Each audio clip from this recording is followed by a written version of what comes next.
Magandang umaga sa inyong lahat. Ngayon po ay araw ng Martes, February 24, 2025. At narito po ang ulat ng panahon sa mga susunod na 24 oras. At iyan po ay iulat sa atin ng ating partner. Pasok, partner! Makikita natin sa ating latest satellite images na wala tayong minomonitor na anumang low pressure area.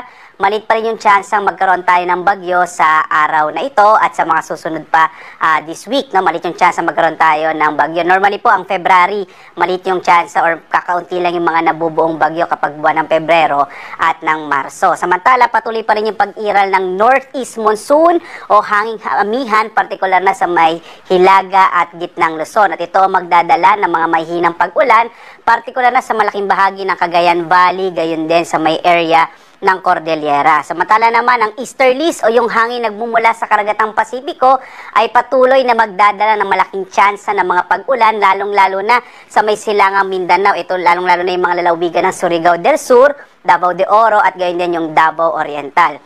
Makikita naman din natin sa ating satellite images, generally malaking bahagi ng ating bansa, lalong-lalo na yung Luzon at Visayas, generally fair weather, pero ibig sabihin nito, maliit yung chance na magkaroon tayo ng mga malawakang mga pag-ulan.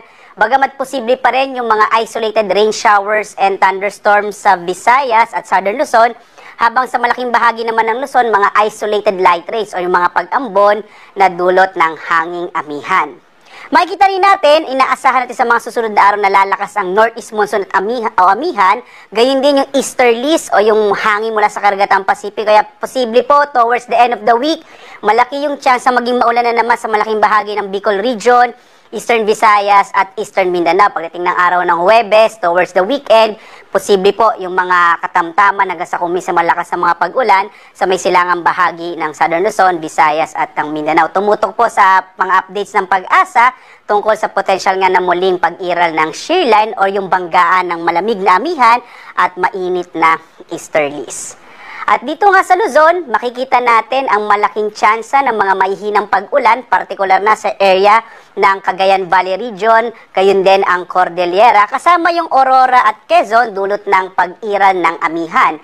Sa nalabing bahagi naman ng Northern Luzon, ito yung Ilocos Region, kasama yung nalabing bahagi ng Central Luzon, kasama din ang Kamaynilaan at Calabarzon, posible yung mga isolated o mga pulupulong maihinang pag-ulan na dulot din ng amihan. At sa nalabing bahagi naman ng Southern Luzon, itong Bicol Region at Mimaropa, asahan natin yung mga isolated rain showers and thunderstorms. At narito ang ating nasa magiging lagay ng temperatura sa Lawag, 23 to 30 degrees Celsius, sa Baguio, nasa 16 to 22 degrees Celsius, posible bumaba pa yan for this month. Gayon din sa Tuguegarao, 22 to 27 degrees Celsius. Sa Metro Manila, 25 to 31 degrees Celsius.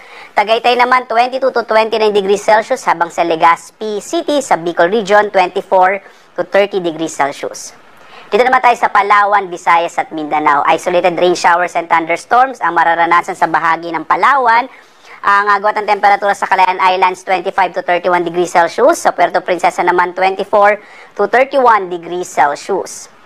Malaking bahagi din ng Kabisayan ay makararanas ng generally fair weather na may mga pulupulong pag-ulan, pagkidlat, pagkulog. Agwat ng temperatura sa Tacloban, 24 to 32 degrees Celsius. Sa Iloilo, 23 to 31 degrees Celsius. Habang sa Cebu, 24 to 30 degrees Celsius. At sa patuloy na pag-iral ng easterlies ay malaki yung tsansa ng mga pag-ulan at mga maulap na kalangitan sa bahagi naman ng silangang Mindanao. Ito yung mga lalawigan ng Surigao del Sur, Davao de Oro at Davao Oriental. Sa mga pag-ulan nito, maaari pa rin magdulot ng mga biglaang pagbaha o flash floods o pagguho ng lupa at landslide. Iba yung pag-ingat po sa mga kababayan natin sa may silangang bahagi ng Mindanao. Ang nalalabing bahagi ng Mindanao ay makararanas naman ng mga isolated rain showers and thunderstorms, kadalasan yan sa hapon hanggang sa gabi. Agwat ang temperatura sa Zamboanga, 25 to 33 degrees Celsius. Sa Cagayan de Oro, 24 to 30 degrees Celsius. Habang sa Davao, 25 to 30 degrees Celsius. Samantala, may nakataas tayong gale warning ngayon. Ang gale warning po, ito yung babala natin sa malalaking pag-alo ng karagatan sa patuloy pa rin niya na pag-iral ng hanging amihan. Delikadong maglayag ang mga maliliit na sasakyang pandagat, lalong-lalo na po yung mga maliliit na mga bangka sa mga baybayin ng Batanes, Cagayan, kasamang Babuyan Islands, sa Ilocos Norte at hilagang bahagi ng Ilocos Sur. Muli sa mga kababayan natin, iwasan mo ng pumalaot sa mga lugar kung saan nakataas ang ating gale warning. Ang araw naman natin ay sisikat mamayang 6:24 na umaga at lulubog, ganap na 5:56 ng gabi. Hanggang dito na lamang po at naway nakatulong kami kahit sa maliit na bahagi ng aming kaalaman. Bye-bye and see you on my next weather update.